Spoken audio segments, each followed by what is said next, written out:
doing this informal interview with Jay. I happen to think Jay is very, very, very fashionable. Well, thank you. A fashionable guy in his mid-20s. And I'm going to just call upon him to give his thoughts on the wedding and how he as a man relates to the wedding, or how he thinks the wedding could relate to him, or any of that. So, Jay, welcome to A Man's Dress. Thank you. And I know you're getting married soon, so you're quite a person to give your thoughts on what do you think about the whole concept around the ceremony, going from the beginning of planning the ceremony to the actual execution. Yeah. So, just in general, very broad. Yeah, what are your feelings about the wedding, the traditionally now what you see going forward into the future for young men getting married, or men in general?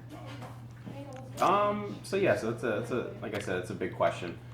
I think that men will be getting more involved. I think just for the simple fact that you have this trend where there's an equalizing of the sexes. So from an income point of view, from a society's point of view, so you're sort of having a smoothing out of this ultra masculine stereotype where it's like, I'm going to let the woman do what the woman's going to do. She's going to take care of all the wedding planning, all of the intricate details that are necessary in order to have a wedding, and sort of reclaiming some of that as you see some of these like larger, bigger trends going on in American society.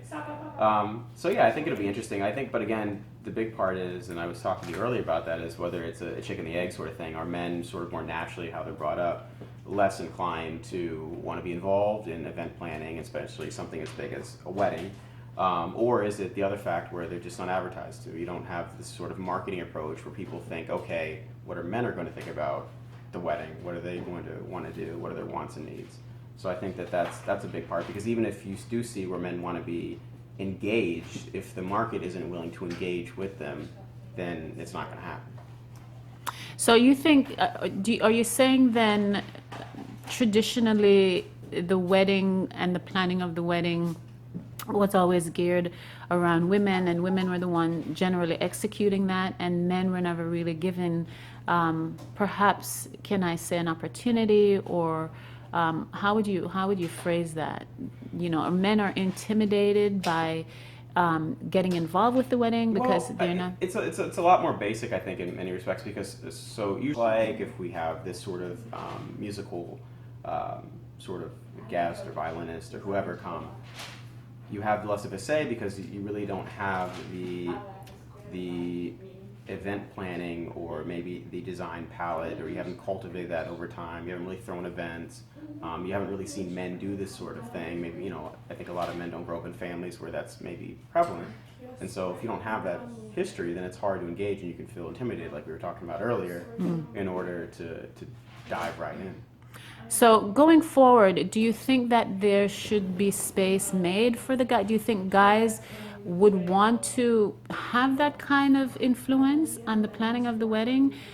Question one. And then wrapping up, question two, I'd like you to hit on how do you feel about the man and the way he's dressed for the wedding, both traditionally and contemporarily, and also future, if you can give me Well, I think if you see a trend of, on a basic level, of couples paying more for their own nuptials, for their own weddings, and relying less on parents, which that may be a trend, I'm not sure if that's true or not, then you're going to see demand having some sort of monetary stake in being able to have more decision making. I think that just naturally comes if that sort of comes to fruition.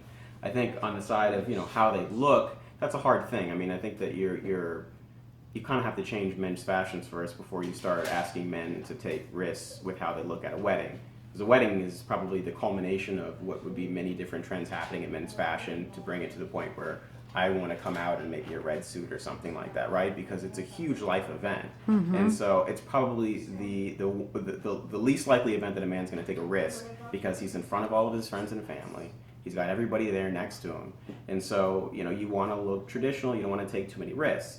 Now, when it's a Tuesday, in October, so that might be something where, it's, all right, I'll take this risk because it's just one day, I might not see anybody or whatever. So it's hard.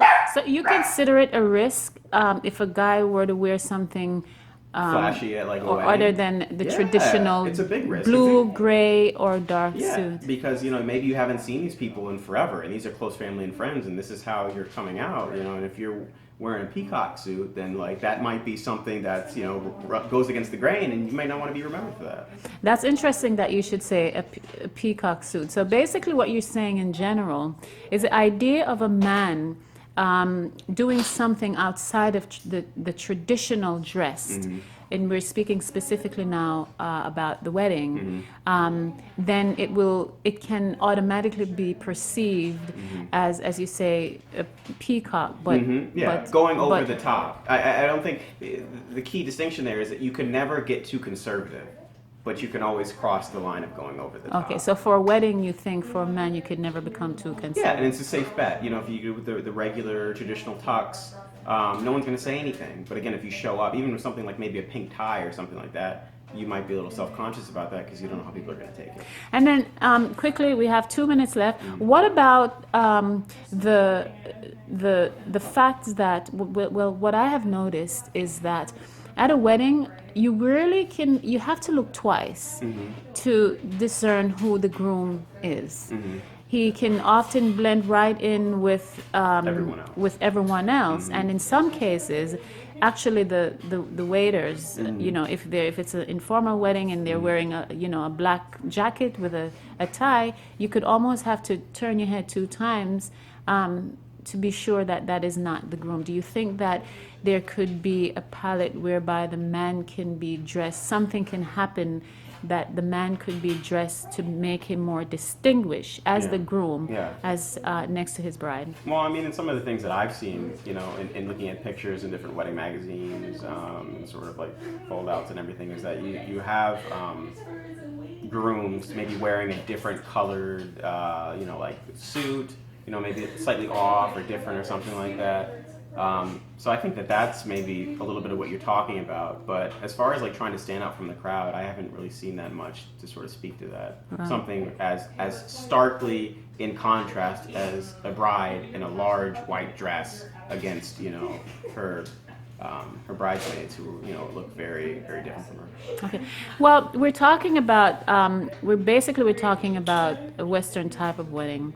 I can throw in that if we went to the East, there's no doubt who the groom is. Oh, yeah. Of course, the wedding day in other parts of the world, the man and the woman are quite outstanding from everyone as they're dressed rather ornately, and in some cases, the guy even more ornate than the woman in some cultures.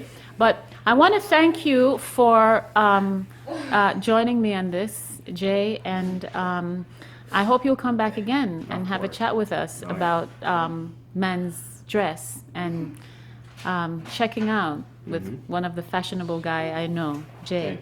Thank you. Thank you for being with us.